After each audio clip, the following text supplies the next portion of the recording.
मैं 26 साल की एक साधारण है लेकिन आत्मनिर्भर महिला हूँ। मैं ग्रेटर नोएडा के एक शांति इलाके में अपने परिवार के साथ रहती हूँ। मेरी जिंदगी बाहर से देखने पर बिल्कुल परफेक्ट लगती है। मेरे पति एक बड़ी कंपनी में काम करते हैं और अक्सर काम के सिलसिले में अलग अलग शहरों में जाते रहते हैं। घर में मेरी 2 साल की बेटी है जो मेरी दुनिया है। इसके अलावा मेरे सास ससुर भी हैं जो मुझे अपनी बेटी की तरह मानते हैं। भगवान की कृपा से घर में किसी चीज की कमी नहीं है, लेकिन फिर भी जिंदगी में खालीपन है जो कभी कभी बहुत गहरा महसूस होता है। खासकर तब जब रात को सब सो जाते हैं और मैं अकेले खिड़की के पास बैठकर दूर तक पहली खामोशी को देखती रहती हूँ। उन पलों में मुझे अपने पुराने दिन याद आते हैं। मेरा मायका रायबरेली में है, जहाँ मैंने अपना बचपन बिताया। वहाँ की गलियाँ, वहाँ के लोग और खासकर कुछ रिश्ते आज भी मेरे दिल के बहुत करीब हैं। पिछले महीने की एक सुबह जब मैं किचन में चाय बना रही थी, तभी मेरे फोन की घंटी बजी। स्क्रीन पर माँ का नाम देखकर मेरे चेहरे पर मुस्कान आ गई। मैंने तुरंत कॉल उठाया। माँ ने हालचाल पूछने के बाद कहा कि आर्यन का एग्जाम गाजियाबाद में है और अगर मुझे कोई दिक्कत ना हो तो वह कुछ दिन मेरे पास रुक सकता है। ये सुनते ही मेरे मन में एक अलग ही खुशी जाग गई, क्योंकि इतने दिनों बाद मायके से कोई अपने जैसा मिलने आने वाला था। मैंने बिना सोचे हाँ कर दी। आर्यन मेरे बचपन का दोस्त रहा है। हम दोनों ने एक ही स्कूल में पढ़ाई की थी।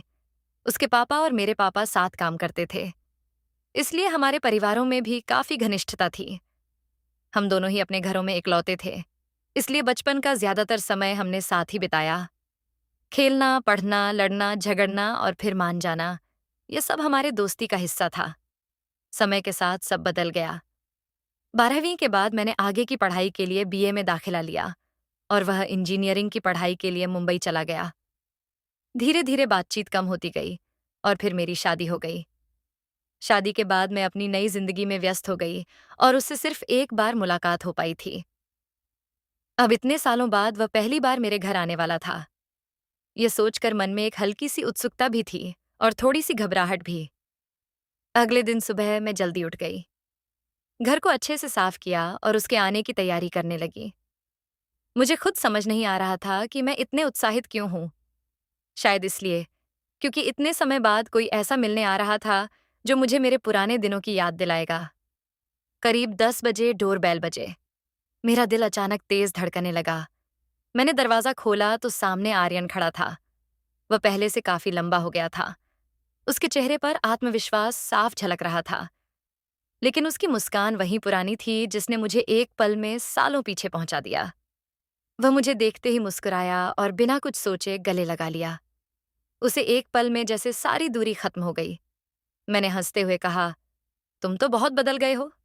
उसने जवाब दिया, तुम भी पहले जैसी नहीं रही। उसकी बात सुनकर मलका सब मुस्कुरा दी, लेकिन अंदर कहीं कुछ अलग सा महसूस हुआ। मैंने उसे अंदर बुलाया।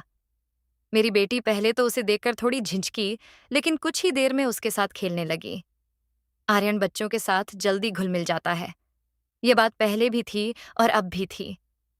उसने मेरी बेटी को गोद में उठाया और उसके साथ खेलने लगा। यह देखकर मेरे चेहरे पर सुकून भरी मुस्कान आ गई। कुछ देर बाद वह फ्रेश होने चला गया और मैं किचन में चाय बनाने लगी। जब हम दोनों चाय लेकर बैठे तो बातों का सिलसिला शुरू हो गया। हमने स्कूल के दिनों को याद किया, अपने पुराने दोस्तों के बारे में बात की और यह भी जाना कि कौन कहाँ है और क्या कर रहा है। उन बातों में एक सच्चाई थी, एक अपनापन था जो आजकल की जिंदगी में कहीं खोसा गया है। दिन कब गुजर गया पता ही नहीं चला। शाम होते होते मुझे एहसास हुआ कि इतने दिनों बाद मैं सच में दिल से ऐसे हूं। रात को हमने साथ में खाना खाया और फिर सोने की तैयारी करने लगे। मैंने उसे अपने कमरे में ही रुकने को कहा, क्योंकि घर में बाकी कमरे बंद थे और वहां जगह भी थी। उसने बिना किसी झिझक के हाँ कर दी। कमरे में हल्की सी रोशनी थी और खिड़की से आती ठंडे हवा माहौल को और भी शांत बना रही थी। मेरी बेटी बीच में सो गई और हम दोनों अपने अपने कोनों में लेटकर बातें करने लगे। बातों का विषय फिर से बचपन की यादें बन गई। हम दोनों उन पलों को याद करके हंसते रहे, लेकिन उसी हंसी के बीच कभी कभी एक खामोशी भी आ जाती थी जो बहुत कुछ कह जाती थी। धीरे धीरे बातचीत कम होती गई और कमरे में सन्नाटा छा गया। लेकिन वह सन्नाटा अजीब नहीं था, उसमें एक सुकून था, एक अपनापन था। मैंने हल्के से उसकी तरफ देखा। वह आंखें बंद किए हुए था, लेकिन उसके चेहरे पर एक शांति थी। उस पल मुझे एहसास हुआ कि वक्त ने हमें कितना बदल दिया है। अब हम बच्चे नहीं रहे, लेकिन दिल के किसी कोने में वह मासूम में तब भी जिंदा है। उस रात मुझे देर तक नींद नहीं आई। मेरे मन में कई तरह के ख्याल आ रहे थे। पुराने दिन और वर्तमान के बीच जैसे कोई पुल बन गया था। मैं समझ नहीं पा रही थी कि यह सिर्फ एक मुलाकात है या कुछ ऐसा जो मेरे अंदर छिपी भावनाओं को जगा रहा है। आखिरकार मैं भी आंखें बंद करके लेट गई। अगली सुबह मेरी नींद थोड़ी देर से खुली। जब आंखें खुलीं तो खिड़की से आती हल्की धूप कमरे में फैल चुकी थी। एक पल के लिए मुझे समझ ही नहीं आया कि मैं कहाँ हूं। फिर अचानक मुझे याद आया कि आर्यन घर पर है। मैंने तुरंत इधर उधर देखा तो वह उठ चुका था और मेरी बेटी उसके साथ खेल रही थी। उनकी ऐसी की आवाज कमरे में गूंज रही थी। वेदर से देखकर मेरे चेहरे पर अपने आप मुस्कान आ गई। इतने दिनों बाद घर में ऐसी रौनक महसूस हो रही थी। मैं उठकर किचन में गई और नाश्ता बनाने लगी। थोड़ी ही देर में आर्यन भी वहां आ गया और बोला, आज मैं मदद करूंगा। मैंने हंसते हुए कहा, तुम मेहमान हो, आराम करो। लेकिन उसने जिद की और मेरे साथ खड़ा होकर छोटी छोटी चीजों में हाथ बटाने लगा। उस दौरान हमारी बातचीत फिर से शुरू हो गई, लेकिन इस बार बातों में एक नई सहजता थी, जैसे हम दोनों फिर से एक दूसरे को समझने लगे हों। नाश्ते के बाद वह अपने एग्जाम के लिए निकल गया और मैं अपने रोज के कामों में लग गई। लेकिन आज हर काम करते समय मेरे चेहरे पर एक अलग ही सुकून था। शाम को जब वह वापस आया तो उसके चेहरे पर थकान थी, लेकिन साथ ही एक संतोष भी था। मैंने उसे पानी दिया और पूछा, पेपर कैसा हुआ? उसने मुस्कुराते हुए कहा, अच्छा गया। फिर हम दोनों बालकनी में बैठ गए। हल्की हवा चल रही थी और आसमान में डलती शाम का रंग बहुत खूबसूरत लग रहा था। हम दोनों कुछ देर तक बिना कुछ बोले उस नज़ारे को देखते रहे। फिर उसने धीरे से कहा कि कभी कभी जिंदगी हमें ऐसे मोड़ पर ले आती है जहां हम हमें अपने आप से ही सवाल करने लगते हैं। उसकी बात सुनकर मैंने उसकी तरफ देखा, लेकिन कुछ नहीं कहा, क्योंकि मेरे मन में भी कुछ ऐसा ही चल रहा था। उन दिनों में हमने बहुत बातें की, कभी कभी अपने सपनों के बारे में, कभी अपने डर के बारे में और कभी उन रास्तों के बारे में जिन्हें हमने चुना था। मुझे महसूस होने लगा कि आर्यन अब पहले जैसा नहीं रहा। वह पहले से ज्यादा समझदार और संवेदनशील हो गया है। उसकी बातों में गहराई थी और उसके सोचने का तरीका भी बदल चुका था।